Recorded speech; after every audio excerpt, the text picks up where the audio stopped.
নমস্কার বন্ধুরা, simple life with প্রতিমা অন্য একটি ব্লগে স্বাগতম জানাচ্ছি। আশা করি তোমরা সবাই ভালো আছো আর আমরাও ভালো আছি। দেখো, সকাল সকাল চা খেয়ে নিলাম, কেক দিয়ে চা খেয়ে নিলাম। আমরা সবাই মিলে খাওয়া দাওয়া কমপ্লিট করার পরে রান্না বান্না করব।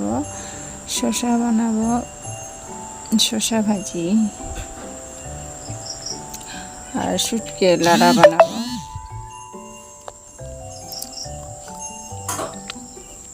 তারপরে দিয়ে দেখো শুটকি লাড়া বানাবো।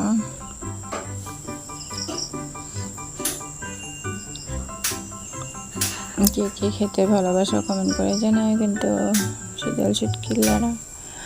তারপরে বাজার যাব, বাজার যাওয়ার জন্য রেডি হয়ে গেছি।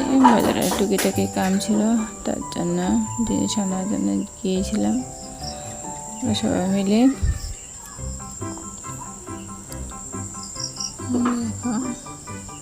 রেডি হয়ে বেরিয়ে গেছি। তারপরে আসার পরে আমার প্রচণ্ড গরম ছিল, তাই গরম ভাতে জল ঢেলে খেয়েছি। শীতলের চাটনি, তারপরে শসা ভাজা আর ডিম আমলেটই আসছিল দুপুরের মেনু। সাথে লঙ্কা আর পেঁয়াজ দারুণ লেগেছিলো খেয়ে। তারপরে সন্ধ্যাবেলা চা খেয়েছি বিস্কুট দিয়ে।